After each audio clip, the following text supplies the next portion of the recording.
కొంచెం సంశయించినాను.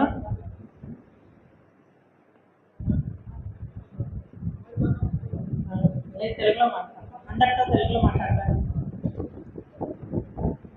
నేను ఇంకా కౌన్సిలింగ్లో అన్న ఎమ్మెల్యే గెలిచిన వెంటనే కౌన్సిలింగ్ వచ్చినారు, అందరినీ పరిచయం చేసుకోవాలని. అప్పుడు మేము వైఎస్ఆర్సీపీ ప్రభుత్వంలో ఉన్నాను.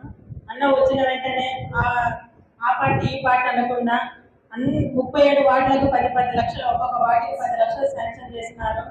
ఈరోజే వైఎస్ఆర్సీపీ లింగన్న గారు ఇప్పుడే అన్నారు, మేము వచ్చి 4.5 ఏళ్ళు 5 ఏళ్ళు అవుతా ఉంది, ఇంతవరకు నా వార్డులో ఏ డెవలప్మెంట్ కాలేదు, 10 లక్షల వరకు జరిగిందని. ఎమ్మెల్యే అన్న గారు మన టీడీపీ ప్రభుత్వం వచ్చినప్పుడే జరిగిందని అని ఇండైరెక్ట్ గా చెప్పడం జరిగింది. మరియు మనకి కాలేజీకి శాంక్షన్ 50 లక్షలు శాంక్షన్ చేసినందుకు సీఎం చంద్రబాబు నాయుడు గారికి, మరియు మా ఎమ్మెల్యే జయరామన్న గారికి, నారాయణ స్వామి అన్న గారికి, సోదరుడు సీనప్ప అన్న గారికి నా ప్రత్యేకమైన ధన్యవాదములు. నేను వార్డుగా కౌన్సిలర్ గెలవడానికి మా ఆయన అంటే మీరు షోహర్ సపోర్ట్ చాలా ఉంది. ఆయన ప్రతిసారి నా వెంట ఉండి నన్ను ముందుకు నడుపుతున్నారు. ఆయన ఉన్నందుకే ఈరోజు నేను ఈ స్టేజ్ మీద నిలబడగలిగినాను. నేను టీడీపీ ప్రభుత్వంలో వెళ్ళినప్పుడు కూటమి ప్రభుత్వంలోకి అన్న దగ్గరికి వెళ్ళి మాట్లాడినాను. నిజంగానే మా అన్నయ్య, మా రక్తం పంచుకున్న అన్నయ్యలాగే నాతో ఎంత బాగా మాట్లాడినారు. దూరం నుంచి చూస్తే వాళ్ళు అలాగే కనిపిస్తారు. మీరు కూడా ప్రతి ఒక్కరు వినే వాళ్ళంతా, గుంటకల్ ప్రజలంతా దగ్గరకు వచ్చి చూడండి అన్నని. అన్న ఏమిటో, ఆయన మనస్తత్వం ఏమిటో, ఆయన మంచితనం ఏమిటో తెలుస్తుంది. గతంలో ఎమ్మెల్యే గారికి కలవాలన్నా, ఆయన దగ్గర పోవాలన్నా 10 మంది దాటిపోవాల్సి వస్తుంది మాకు. ఇప్పుడు అలాంటి అవసరం ఏమీ లేదు. ఏ టైంలో పోయినా అన్న అవైలబుల్గా ఉంటారు. నారాయణ స్వామి అన్న గారికి ఏం చెప్పినా వెంటనే అన్నగారు చెప్తారు. జయరామన్న గారికి ఆయన ఏ టైం అయినా మీకు పిలిచండి అమ్మా నేను వస్తానంటారు. మమ్మల్ని 10 నిమిషాలు కూడా వెయిట్ చేయనియరు. పోయిన వెంటనే అక్క వచ్చింది పిలిపోయింది, ఏం సమస్య, వాటిలో ఏముందమ్మా అని వెంటనే పరిష్కరిస్తున్నారు. అన్న వాళ్ళు వచ్చినప్పటి నుంచి, అన్న వచ్చి 1 నెలలోనే గెలవడం అంటే నిజంగానే అల్లా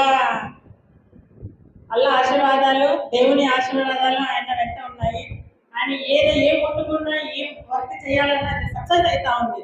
నేను వచ్చి కూడా 1 ఇయరే ఈ కుటుంబ ప్రభుత్వంలోకి వచ్చి చూస్తున్నాను. ప్రతిదీ అన్న ఏం అడిగినా కాదనకుండా చేస్తున్నాను. అది అవుతుందంటే అవుతుందన్నమాట, లేదంటే కొంచెం నిదానం అమ్మ 1 నెల టైం పడుతుంది అని వెంటనే అంటారు.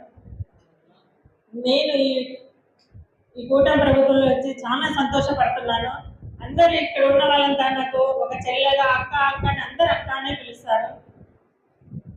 నేను వెళ్తున్నా నాకు చాలా మర్యాద ఇస్తారు. ఇంట్లో కనిపించిన అక్కని పిలవండి ముందుకు అంటారు. ఎందుకంటే మేము పరదా వెనుక ఉంటాం కాబట్టి వాళ్ళు గుర్తించినారు. అందుకే అన్న ప్రత్యేకమైన ధన్యవాదాలు అన్న. ఇట్లాగే మీరు అన్నదమ్ములు ఇలాగే ఉండాలని మనస్ఫూర్తిగా కోరుకుంటున్నాను.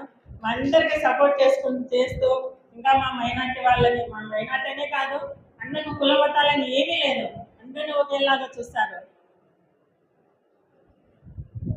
సంతోషంలో బాధ వస్తుంది, బాధలో సంతోషం వస్తుంది.